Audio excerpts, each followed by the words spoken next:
Para este conversatorio contamos con la presencia de la doctora Alejandra Cañas. Ella es médica, internista, neumóloga de la Universidad Javeriana. Se desempeña como la directora del Departamento de Medicina Interna del Hospital San Ignacio y es docente de la Pontificia Universidad Javeriana. Y contamos con la presencia del doctor Gómez. Él es médico, internista, oncólogo, hace parte del IEC, de la Clínica de las Américas, y es uno de los creyentes en modelos de cáncer de pulmón con OES.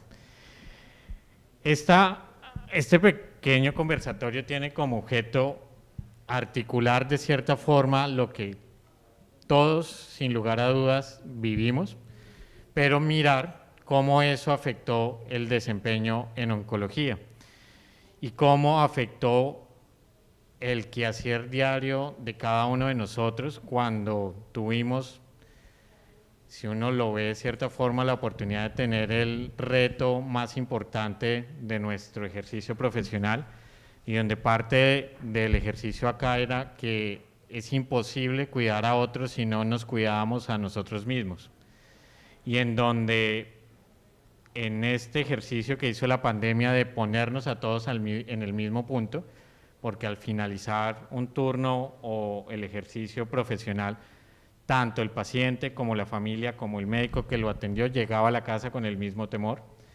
Todos nos pusimos en la misma orilla, no éramos pacientes y profesional de la salud, sino todos estábamos en el mismo punto y todos en algún momento tuvimos el mismo riesgo y tuvimos, creo que el infortunio de haber pasado los peores momentos de nuestro ejercicio profesional hasta la fecha, y creer que ese ejercicio de curar no pasaba durante los primeros picos, y que el acompañar, el cuidar y el ponerse del lado del paciente y entender que eso que estaban viviendo posiblemente era lo que íbamos a poder tener que vivir cada uno de nosotros si no hacíamos las cosas de forma correcta.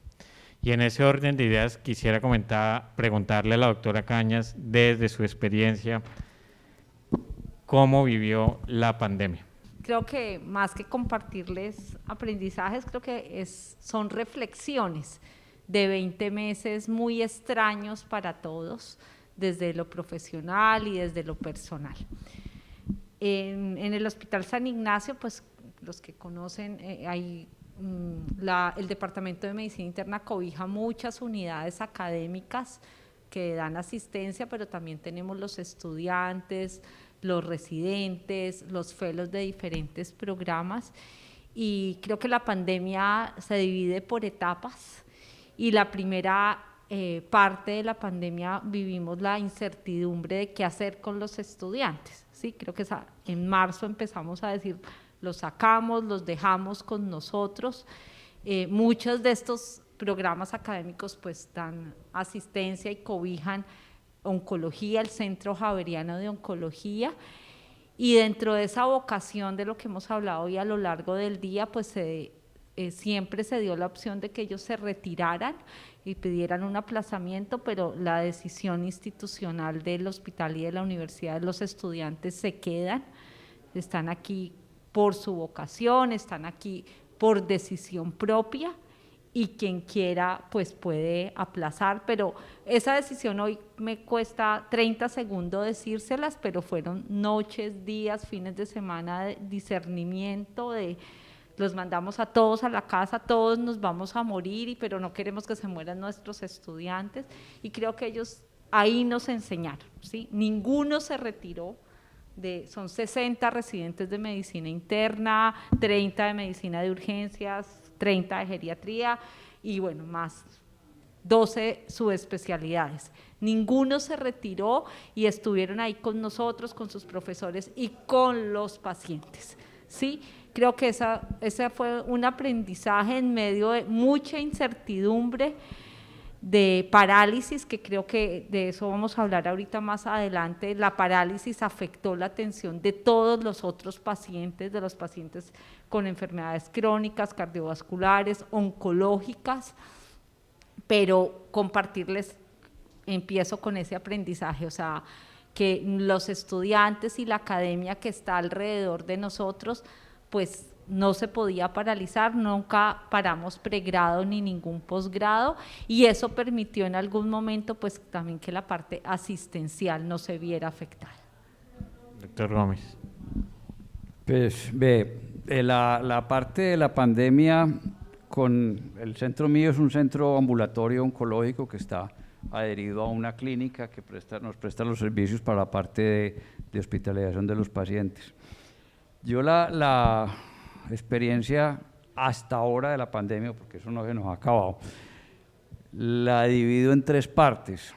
Una primera parte fue de, llamémosla, improvisación paralizante o parálisis improvisativa, como quieran decirle.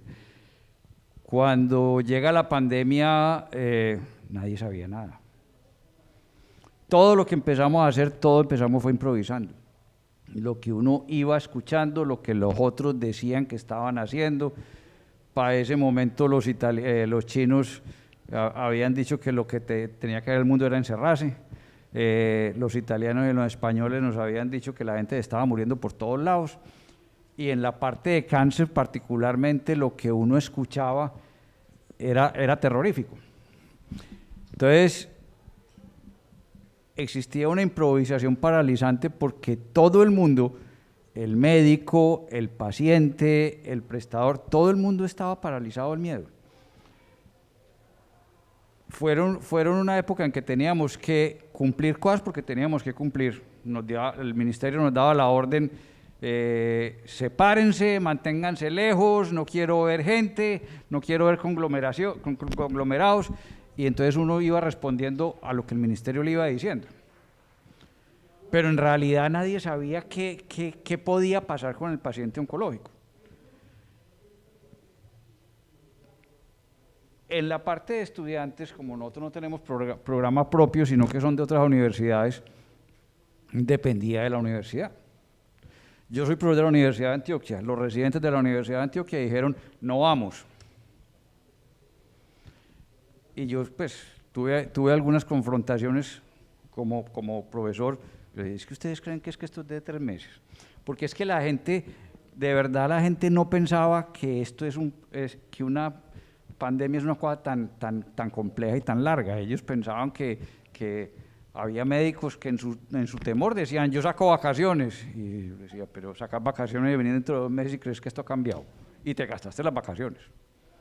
Yo te las doy, pero... No, por eso, pero que eso no había cambiado. Y lo mismo con los estudiantes. Entonces, la primera fase era una fase de desconocimiento y de improvisación y de empezar a hacer cosas porque tocaba. Después, la segunda fase, digamos que fue de proyectos. Bueno, ¿cómo vamos a hacer para enfrentar esto? Partiendo de la base de desconocimiento.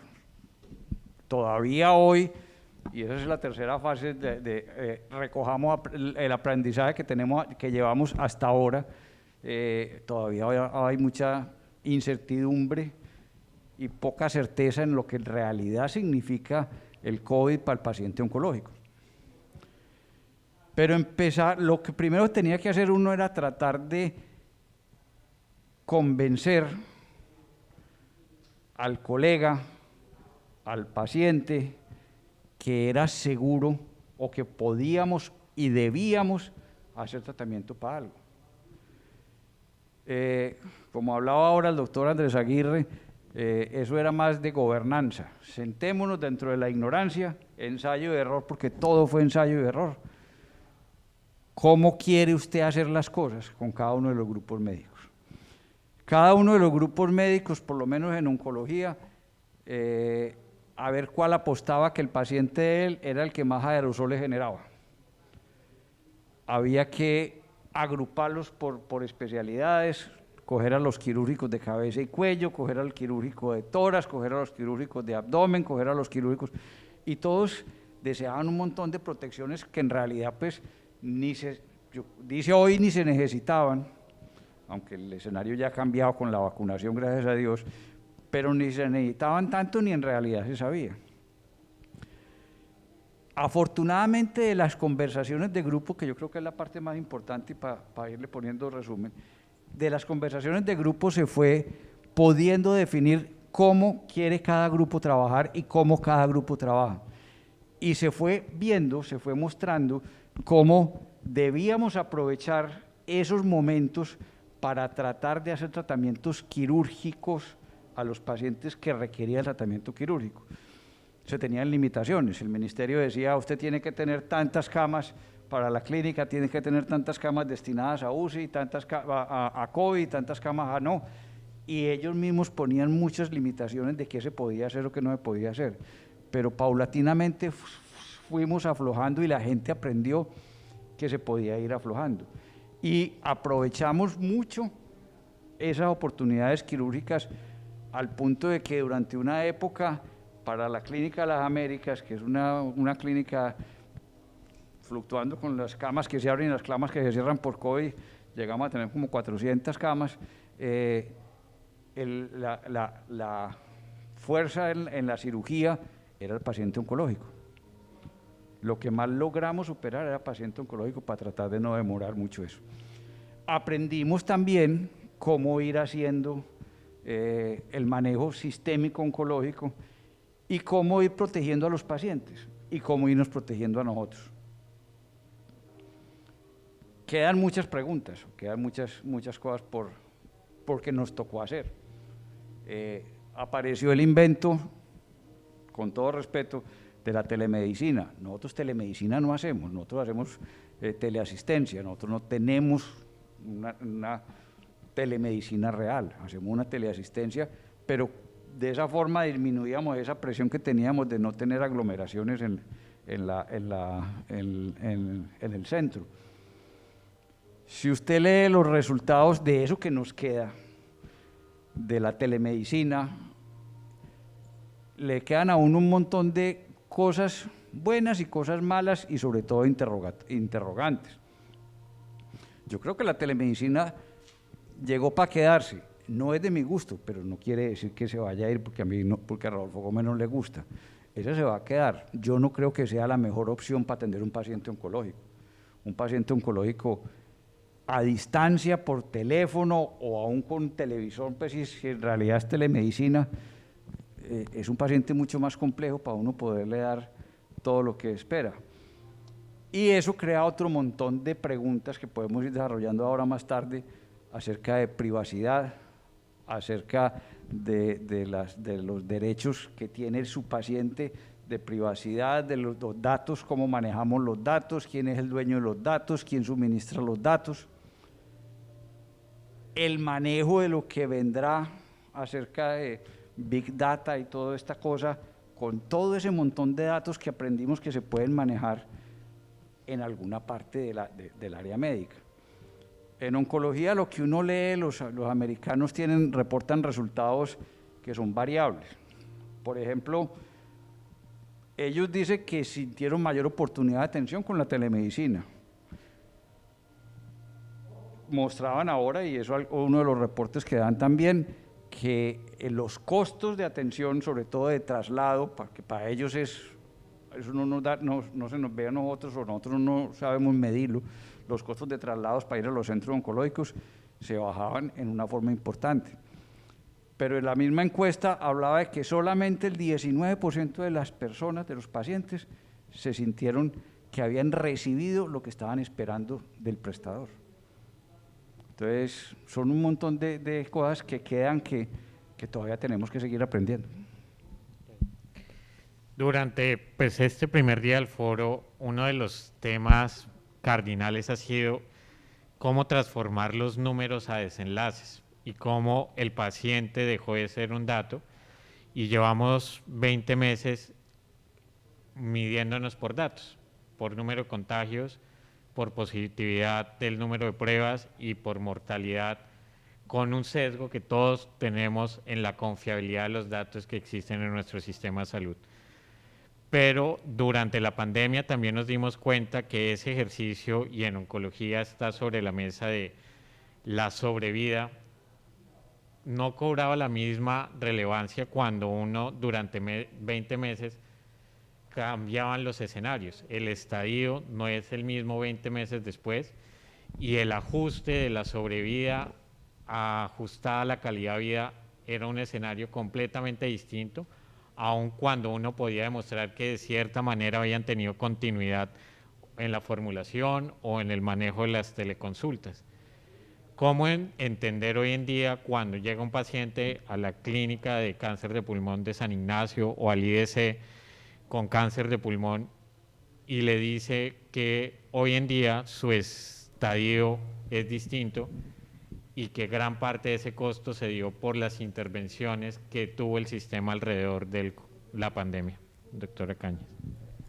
Es difícil. En cáncer de pulmón vivimos una paradoja y nos vimos impactados en cáncer de pulmón instaurado en el país. No hay tamización, pero para detección temprana pues hubo pacientes, todo el que tenía tos pues tenía COVID y quedaron con 15 PCRs, pero ninguna imagen y pues no accedieron muy tarde y obviamente llegaban en estadios muy avanzados que, como el informe reciente de la cuenta de alto costo lo muestra, en pulmón los resultados siguen siendo muy desastrosos, 85% en estadios avanzados y hay más muertos que casos reportados en la cuenta y pues lo que claramente habla de la alta letalidad de la patología.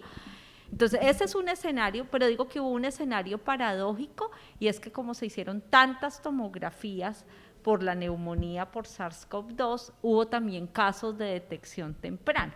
Esa data pues no está medida. Nosotros tenemos alrededor de 17 pacientes que para un periodo de seguimiento de un año pues es una tasa alta, porque nosotros no somos primera puerta de entrada, pero tuvimos 17 pacientes que cogimos tempranamente porque en esos TAC que hicimos por la neumonía, pues se pudieron detectar que si no les hubiera dado COVID, pues no se hubieran podido. Entonces digo, esa es como una anécdota de algo bueno del COVID, ese grupo de pacientes. Los pacientes oncológicos en general muy afectados durante la pandemia.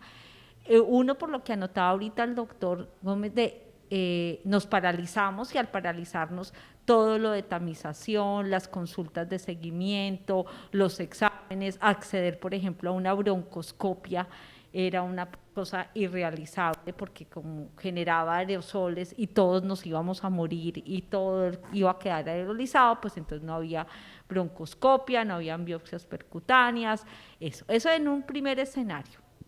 Otra situación que afecta en general mucho a los pacientes oncológicos es cuando tuvimos los picos, especialmente en el primero y el segundo, la atención se volcó 100% al COVID.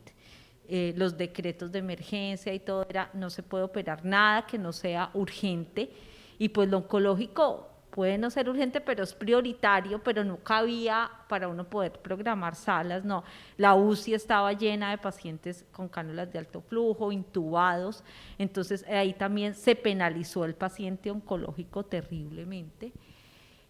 Otro escenario terrible que emocionalmente nos golpeó mucho en el Centro Javeriano de Oncología, en la unidad funcional de cáncer de pulmón, era que cuando al paciente con cáncer le daba COVID, y llegaba a urgencias y había que meterlo al comité clínico de priorización para asignarle recursos, las escalas de clasificación como el Pittsburgh al cáncer le pegan muy duro como comorbilidad. En cáncer en general la escala no alcanza a definir qué estadio de cáncer de pulmón o de mama o de páncreas, sino que el puntaje es absoluto en cáncer. El cáncer de pulmón, hablando de él, es un cáncer de personas mayores, promedio de edad de diagnóstico 69 años, entonces la edad peor le pegaba, entonces le daba muy alto el puntaje, la prioridad quedaba baja y claramente que ese paciente oncológico pudiera acceder a la UCI, a intubarse, así tuviera una patología aguda e infecciosa, pues muy alta, y llegó un momento, sobre todo en el segundo pico en el que vivimos en enero, que el paciente oncológico, pues se nos murieron muchos pacientes que venían bien con su terapia, que venían bien con su tratamiento, pero que no pudieron acceder a los recursos. Ahí hicimos una reunión, una referenciación, ajustamos nuestros instrumentos de evaluación para el comité clínico de priorización. Y este tercer pico, que pues aquí hablo personalmente, fueron 10 semanas del infierno en la tierra.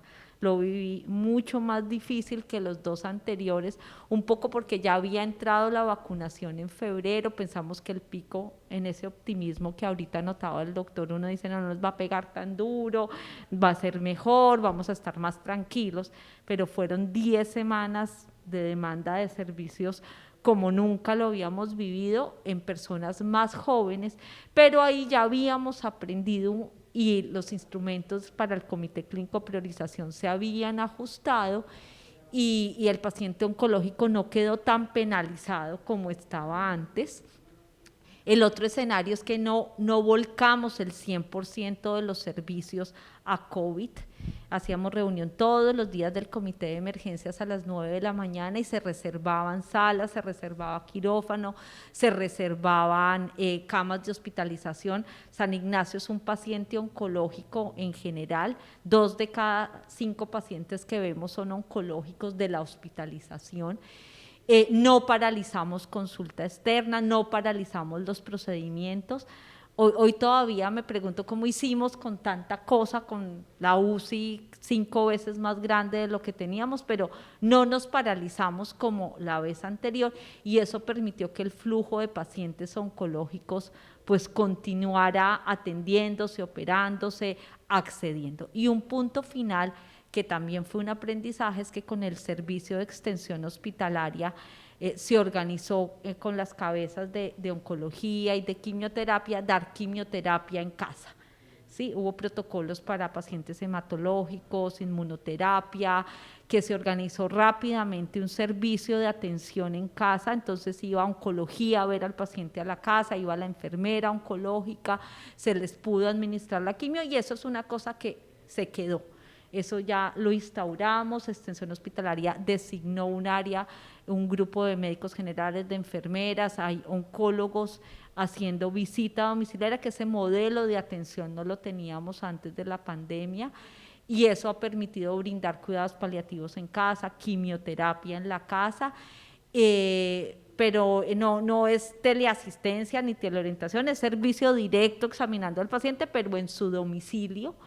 Y eso pues permitió solventar las dificultades y lo penalizado que está el paciente oncológico. En la charla anterior, la Fundación Einstein de Brasil nos mostraba las cifras con data consolidada y los pacientes no consultaron, los pacientes están muriendo más y lo que dicen las predicciones en el artículo reciente de Lancet con los datos de Estados Unidos del año pasado, dicen no, apenas estamos viendo la punta del iceberg.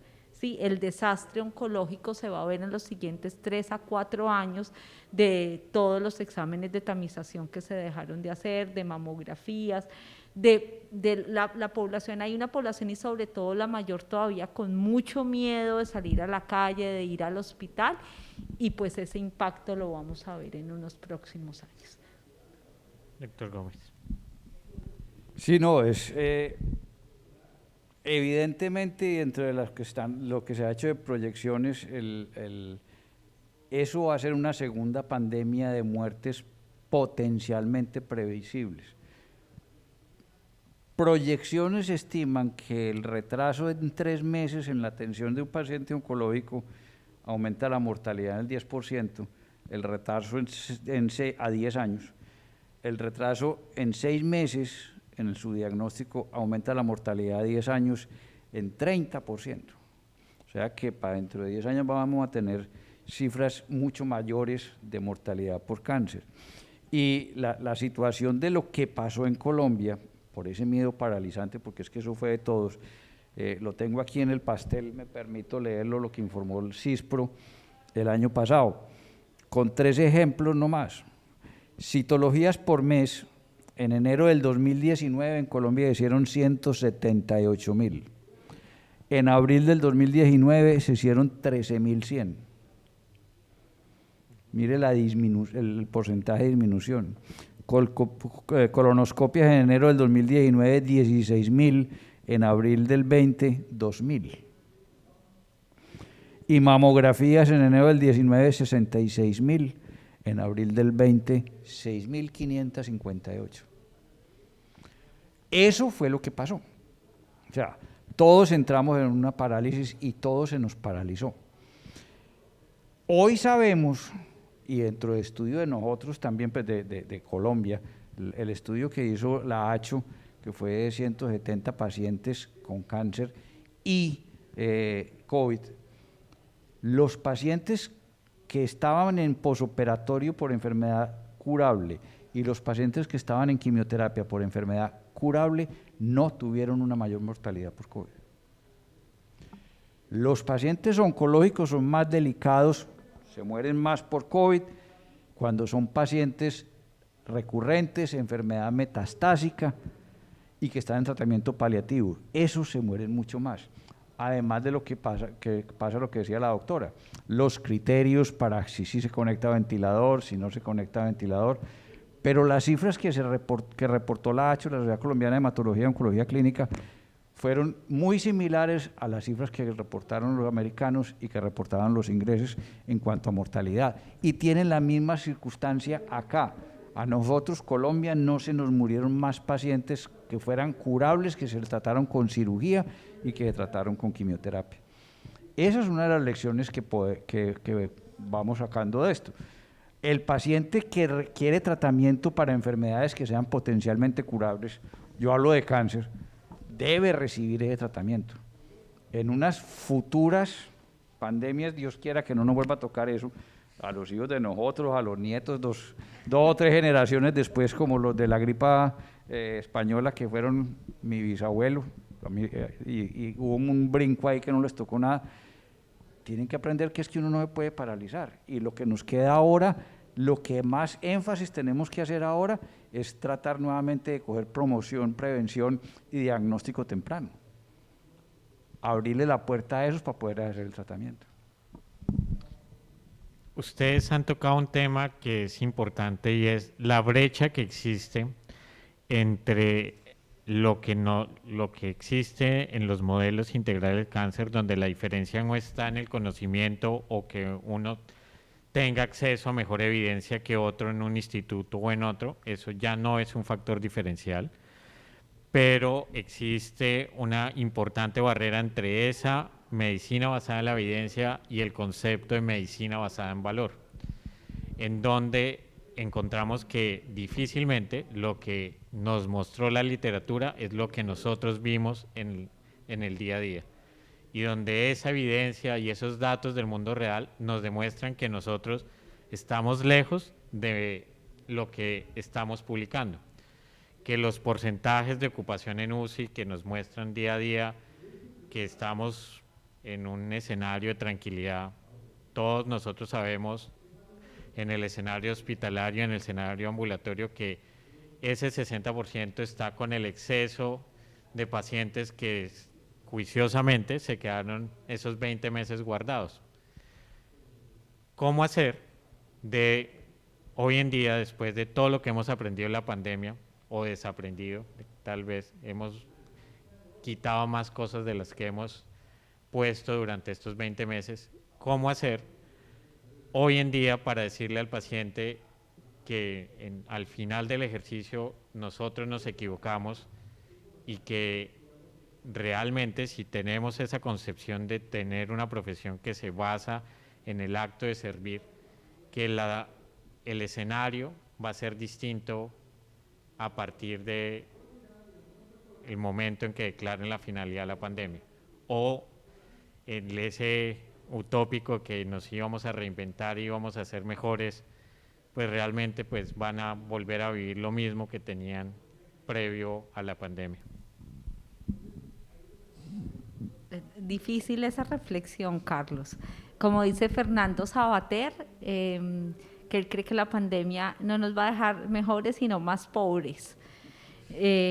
No sé, yo creo que estos espacios de reflexión, de aprendizaje, de lo que esta mañana tocaban en la plenaria, de ser ambidiestros, de el aceleramiento, por ejemplo, de todo lo digital, de las telecomunicaciones y esto, pues esto entró muy rápido, pero también hay que decantar de eso que se va a quedar, que realmente le aporta valor a la atención de los pacientes. Y cito solo un ejemplo, cuando empezó la pandemia, que en abril o mayo empezaron los webinars, yo muy ilusa dije, no, ya esto presencial, ya para qué, tan rico, uno aquí desde la casa, en chancletas y en pijama viendo la conferencia. Y hoy a la luz de 20 meses, pues este espacio de encuentro, del cara a cara, de poder uno concentrarse en lo que está diciendo el otro, en la interacción, del lenguaje no verbal, pues no tiene precio, ¿sí? Entonces yo creo que estas meses, semanas, o lo que estamos viviendo ahorita, que algunos ya hablan de pospandemia, pues hay que decantar qué se va a quedar para el paciente, para la familia, para los servicios sanitarios, para los cuidadores. ¿Yo qué podría rescatar de ahí, que digo que se visibilizó y que tiene un valor muy importante? Y cito varios ejemplos. Uno es el valor de escucharnos. Creo que en eso que hablaba ahora el doctor Gómez, de cómo improvisamos y cómo creamos y hicimos proyectos, fue entre todos, porque no nos entregaron un manual. Sí, el 6 de marzo del primer caso en Colombia, no, empezó el caso y a cada uno le entregaron un manual de pandemia, ¿no? El manual lo creamos entre todos, de oírnos, de escucharnos, de involucrar al paciente y a la familia en la toma de decisiones y de ponerlo en el centro, ¿sí? De que el paciente se involucre en la toma de decisiones, que esté empoderado en su autocuidado, en su responsabilidad. ¿Qué pasó ahorita? Yo lo pensaba hoy, ahorita para el conversatorio, los pacientes a veces no están tan informados de si están en un tratamiento, si tienen síntomas, pues que pase lo que pase, tienen que consultar, ¿sí? Entonces se encerraron porque eso era lo que salía en las noticias, en el periódico y eso, pero no tenían claro que dentro de su cuidado y de su pronóstico oncológico, que es de lo que estamos hablando, tenían que consultar, pasara lo que pasara, porque era más el riesgo de quedarse encerrado. Entonces, el hablarnos, el trabajo en equipo, el empoderamiento de los pacientes y de que los modelos de atención integrales como unidad funcional, pues con su regulación del ministerio, como centros de excelencia, con ese ciclo de atención sin barreras, donde hay mucho más que médicos, ¿sí? Porque una unidad funcional no lo hace el oncólogo, no lo hace el cirujano de tórax, no lo hace el neumólogo, la hace la enfermera gestora, trabajo social, todo el sistema de cuidado paliativo y ese ciclo de atención integral que le aporta valor. Entonces yo creo que pues eso se resaltó aún más en la pandemia, pero creo que nos falta mucho por aprender. Indudablemente, la doctora tocó un tema importantísimo, es que la atención del paciente oncológico nunca ha sido de un médico aislado. Eso deberíamos haberlo aprendido hacía tiempos, pero es que no lo sabíamos y siempre hacíamos, era alguien veía cáncer aquí, uno lo operaba, el otro lo irradiaba, el otro le daba la quimio, ni pensaban que existía cuidado paliativo. Entonces, esa parte de la integralidad, de las cosas que aprendimos, es que tenemos que ser integrales para manejar los pacientes. El oncológico particularmente, porque es el tema que yo manejo, pues yo creo que eso debe asumirse a todas las áreas del saber médico. El manejo integral es lo que debemos hacer. Y el manejo de los datos que estamos manejando con el paciente y cómo los vamos a manejar, bien sea en la virtualidad, bien sea en la presencialidad, y cómo vamos a aprender de los datos. Leía yo por ahí que la medicina es de las pocas industrias que no aprende de las atenciones a los clientes anteriores. El médico canchero es el que va aprendiendo y dice, yo sí creo, yo no creo, pero no nos fijamos, no manejamos esos datos para decir, vea, de 100 pacientes que yo hago esto, ¿les va bien o les va mal? Las experiencias de trabajo de vida real nos van a cambiar y todo esto va a cambiarnos en que sí, va a haber trabajos randomizados, seguirá siendo el gold estándar, pero los estudios de vida real se volvieron mucho más importantes en esta época y van a adquirir todavía mucho más importancia y la participación de los usuarios en la atención. Este tema de la pandemia, yo creo y estoy seguro que todos los que están acá lo viven, con la doctora Cañas, en la mañana cuando estábamos cuadrando esto, yo le comentaba que en mi ejercicio como emergenciólogo yo nunca había visto tanta gente morirse en tan poquito tiempo. Y trabajando en la misma institución, era curioso que lo primero que yo hice cuando empezó la pandemia con este desconocimiento fue irme a vivir solo durante 6 meses para no contagiar a nadie. Y que cuando iba a visitarlo, lo primero que hacía era tomarme una PCR y esperaba los días para poder hacer ese ejercicio. Y el día siguiente, cuando volvía, tenía la misma inquietud de si al que había visto había tomado todas las medidas y todo el ejercicio. Y era muy triste ver cómo en el servicio de reanimación uno veía a esos pacientes oncológicos que, como lo decía la doctora Cañas, las escalas, Pittsburgh, el 4C, todas las que hicimos, los condenaban independientemente de su estadio.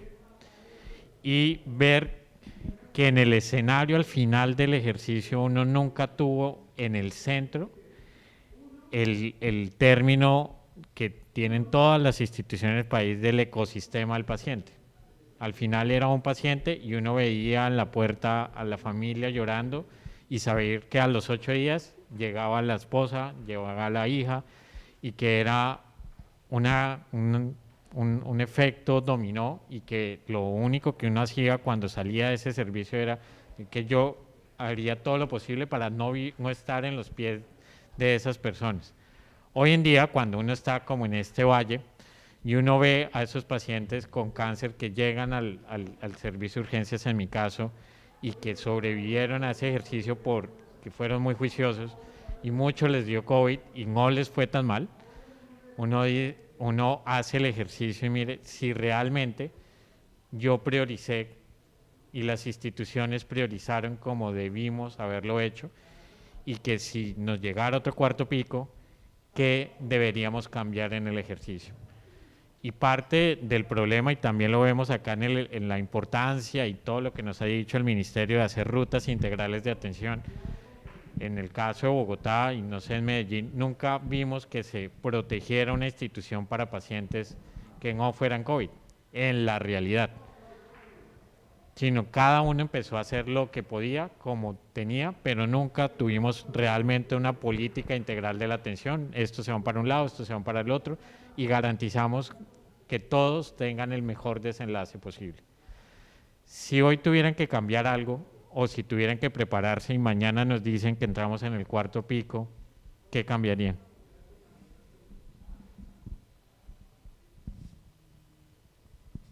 Bueno, esperemos no haya cuarto pico porque, bueno, de pronto sí lo va a haber, pero con más demanda ambulatoria que hospitalaria.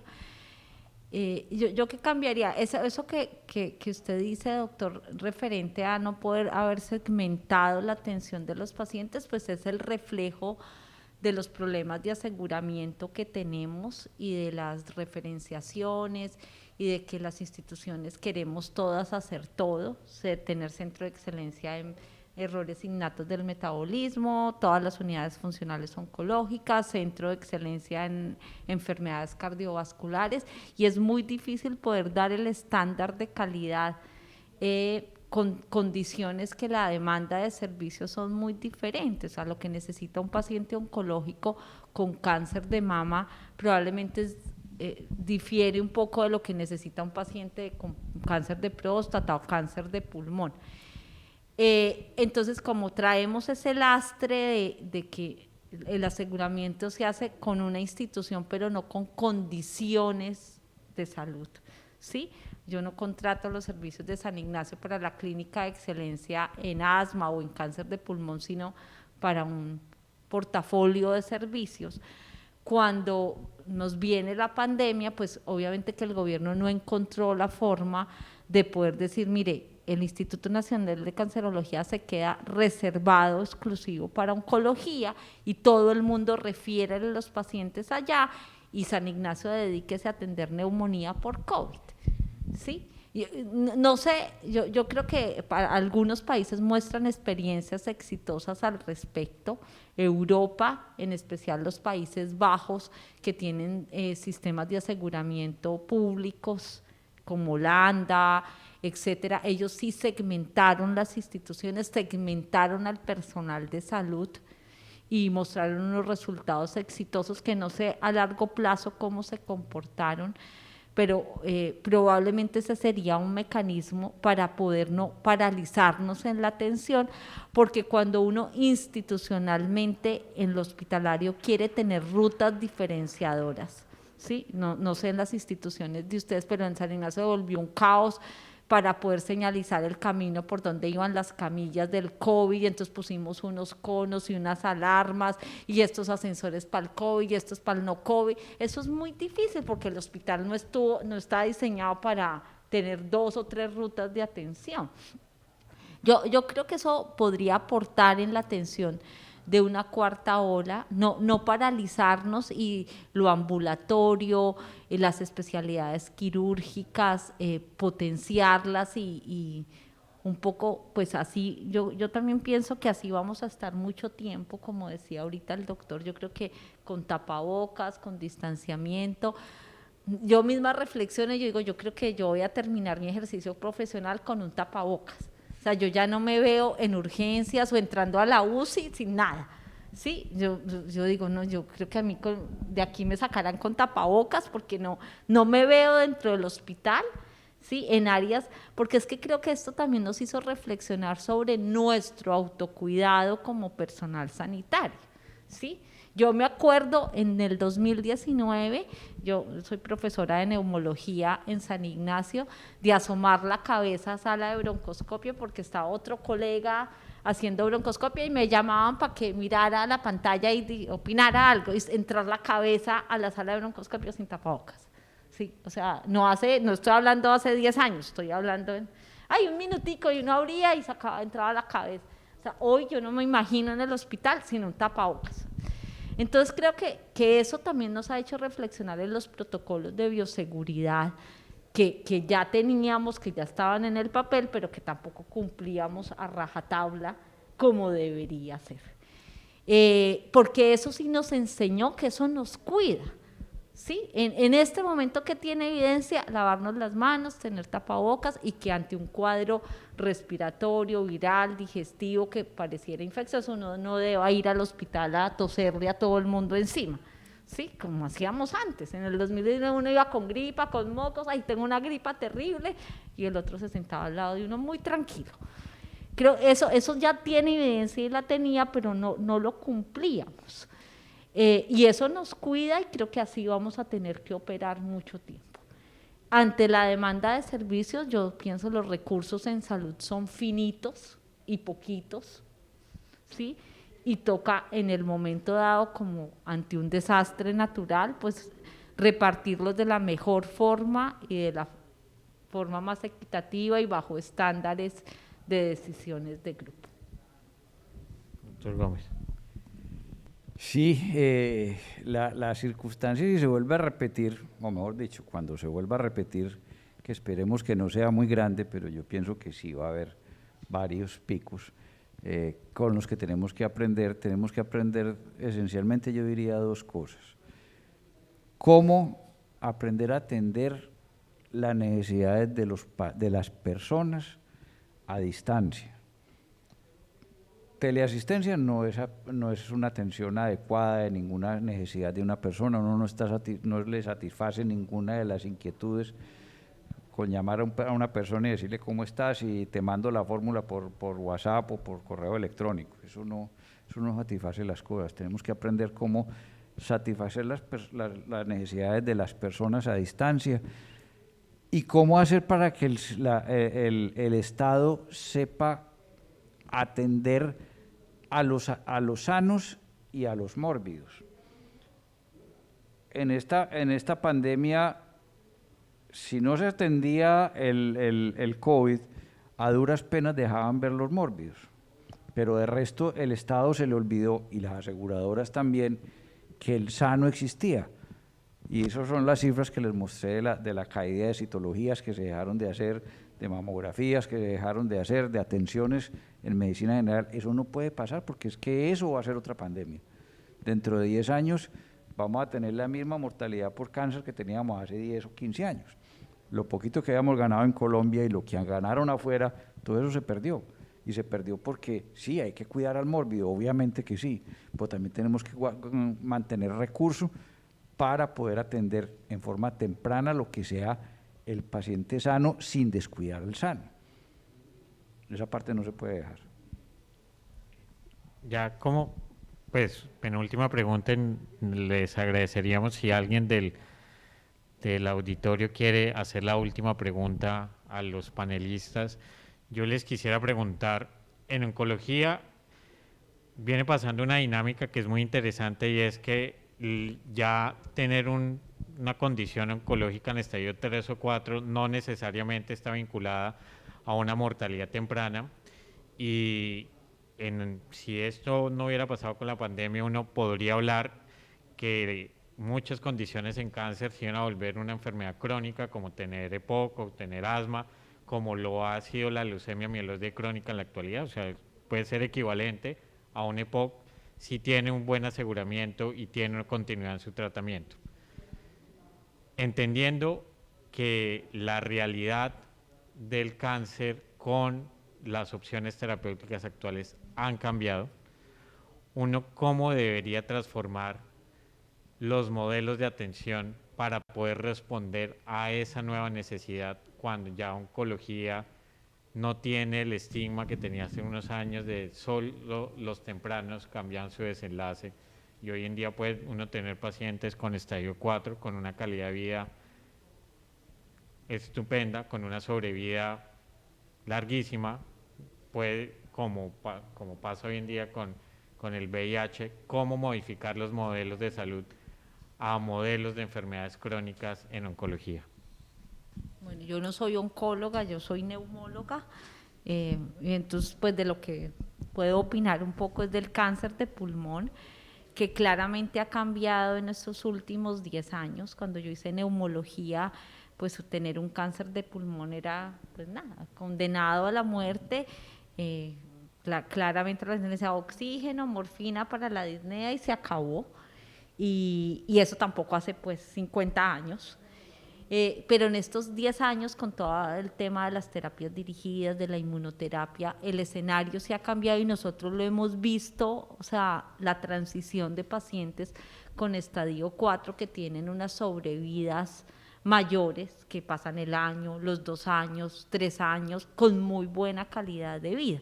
La data local no está todavía no refleja esa transición, como les decía ahorita, el informe de la cuenta de alto costo que está hasta enero del 2020 no refleja eso, pero ya hay data de Estados Unidos, por ejemplo, mostrando la brecha de sobrevida de los pacientes de cáncer de pulmón. Entonces, para ser breve, en cuanto a la pregunta de cómo mejorar eso, solo los modelos integrales de atención, o sea, tener claridad. No puede quedar como está ahorita, que el 50% de los pacientes no está estadificado. O sea, eso es como que uno diga, no, pues es que le faltó la mitad del diagnóstico. Decir cáncer de pulmón, decir adenocarcinoma, no es nada.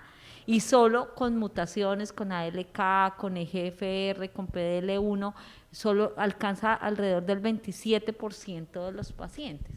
Y si estos pacientes no están bien diagnosticados con todos los apellidos, pues no van a poder acceder a la mejor terapia. Entonces, los modelos, los ciclos de atención tienen que estar muy claros, poder ingresar a rutas de atención sin barreras y el mensaje para el personal en general, para los médicos, es que el cáncer no es de los oncólogos, y aquí con pena del doctor Gómez, el cáncer es de todos, o sea, es responsable de la atención, del diagnóstico, el urgenciólogo, el geriatra, el médico familiar, el médico internista, y todos debemos estar involucrados en todo el ciclo de atención. No puede ser que a un paciente con cáncer de pulmón le digan en el asegurador, ay no, usted ya lo está viendo oncología ya y allá que le hagan todo. Ese paciente tiene hipertensión, tiene diabetes, tiene que acceder a una mamografía, tiene que acceder a las pruebas de riesgo cardiovascular, porque a veces ni siquiera lo que le está dando síntomas o lo que se muere es del cáncer, sino de otras patologías desatendidas. Es como lo que quisiera comentar. No, es que la doctora lo mencionó, la palabra clave es integralidad. Para todas las patologías debía ser un manejo integral, no debe ser manejos ni que las entidades quieran ser especialistas en todo, ni que la atención de las personas acabe siendo producto de lo que nosotros en Medellín llamamos el paseo millonario, en que la aseguradora manda la tomografía allí porque es más barato, el laboratorio allí porque es más barata, la patología acá, lo operan acá, lo irradian allí. Eso es absurdo. En los costos que tienen las aseguradoras mismas son mucho mayores de ese tipo de atención fraccionada. El fraccionamiento de la atención, definitivamente, si algo aprendimos con esto es que podemos tener resultados no malos, podemos mantenernos, pues, mientras que hagamos las cosas en una forma integral. De acuerdo, doctor. No sé quién del auditorio le gustaría hacer una pregunta ya para finalizar. Suena sencillo el tema de integralidad, pero ¿cómo pudiéramos lograr esa integralidad? ¿Cómo pudiéramos avanzar en esa vía? ¿Es un tema de la aseguradora o es un tema del prestador en sus capacidades de prestar un servicio integral? ¿O es un tema del paciente que escoge moverse de un lado a otro? ¿Dónde está el problema y cómo sería, en su opinión, cómo podría resolverse este problema de integralidad? Gracias. Pues yo pienso que es una responsabilidad de todos, doctor. Es una pregunta muy difícil, muy interesante, y creo que aquí nos podríamos hacer un simposio de cómo nos integramos. El gobierno, desde la resolución 1477 del 2016, por ejemplo, donde regula la habilitación de unidades funcionales oncológicas de pediatría y de adultos, pues tienen el papel, cómo es una unidad funcional, cuáles son los requisitos, los estándares de habilitación, y cómo debe uno, pues, demostrar esa integralidad. Cuando uno va a llevar a la práctica los requisitos, la habilitación, y uno hace la autoevaluación, pues empiezan las dificultades. Y voy a citar solo un par para no extenderme. Uno, institucionalmente desde IPS están los modelos de contratación médica. No es fácil tener integralidad cuando el cirujano de toras va a la institución un día a la semana o está contratado por evento y uno lo cita a la junta de oncología y a la discusión de casos, pero pues no va a operar, y entonces ¿cómo va a facturar? Entonces, pues, por ejemplo, tener una unidad funcional requiere que todo el personal de la unidad esté contratado, pueda haber espacios de encuentro, porque si no va a ser muy difícil demostrar esa integralidad. Integralidad para cáncer, para una unidad funcional, no es hacer una junta, no es que discutimos todos los pacientes en junta, eso trasciende mucho más allá, a tener un comité de tumores instaurado, a tener todos los indicadores medidos, a poder discutir el paciente porque 2 o 3 miembros de la junta lo han examinado, a terminar la junta y hacer la reunión con el paciente, la familia, y hacer el manejo estandarizado, y ahí el modelo de contratación médica puede ser una barrera muy grande.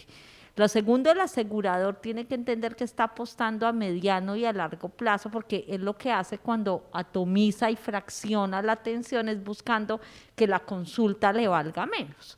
Sí, y no importa cuál va a ser el desenlace del paciente, ni la calidad de vida del paciente, ni cuánto gastó, lo que decía ahora el doctor, que no lo hemos medido, cuánto le vale el transporte. Sí, en Bogotá, que las distancias son enormes, pues la gente se gasta fortunas moviéndose por toda la ciudad para poder acceder a que lo vea radioterapia, oncología, etcétera, etcétera. Entonces yo creo, doctor, que esa integralidad, llevarla a la práctica, requiere que todos pongamos, ¿sí? Que haya mesas de discusión, y yo que me sueño, que se vale soñar, o como decía Martin Luther King, tengo un sueño. Yo creo que el país debería apostarle a centros de excelencia en ciertas patologías y por la incidencia del cáncer, decir, mire, Bogotá necesita tantos centros de expertos en cáncer de mama o de pulmón y con ellos se contrata, ¿sí? Y organícese. Pero todos queremos, vuelvo a lo que decía ahora, hacer de todo y entonces ahí el gobierno también da lineamientos de cuántos centros de cosas deberían haber, de centros de trasplante renal, de centros, pero cuando todos hacemos de a poquito también las curvas de aprendizaje no son buenas y bueno, solo esas dos reflexiones de la integralidad, doctor. Ojalá tener una respuesta a la pregunta tuya, que es una pregunta muy buena. Para mí la única respuesta que existe para esa pregunta son políticas de Estado. En tanto no haya unas políticas de Estado adecuadas que indiquen cómo debemos manejar los pacientes, no cómo debemos feriar los pacientes, entre todos, prestadores y aseguradores que feriamos los pacientes. Entonces que no existe una política de Estado en que se busque son los desenlaces en salud y no se esté mirando la nota técnica de este año. El PIG de la compañía este año sí me dio o no me dio, sino que aprendamos a medir desenlaces en salud que no se miden en un año, se miden en 3, se miden en 5, se miden en 10 y trabaje para eso coordinadamente. Mientras que eso no exista, vamos a seguir en el punto en que estamos.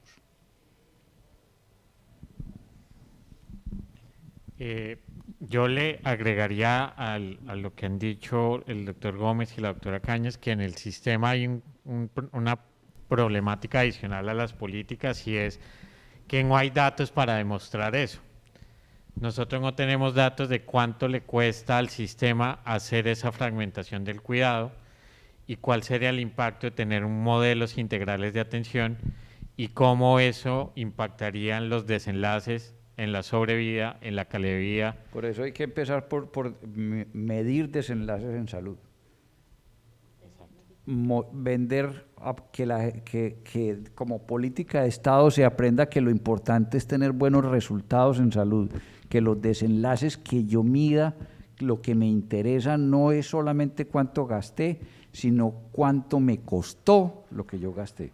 Ahora lo único que miden es la nota técnica de este año y el PIG de la compañía de este año, no más. Llámese compañía que sea, prestadora, aseguradora, todos estamos en el mismo paseo. Y eso no tiene lógica, no tiene lógica. A ninguno de nosotros nos exigen en una forma clara, a ver, ¿cuáles son sus resultados? Usted atiende paciente con cáncer D o con hipertensión A o con... ¿Cuáles son sus resultados? ¿Salen vivos cuántos? Nadie. Ninguno de nosotros sabe eso, ninguno de nosotros tiene que dar la cara a eso que es la razón de ser de nosotros y cómo nos debían medir. Es muy cierto. Bueno, darle las gracias por estar acá, por la confianza.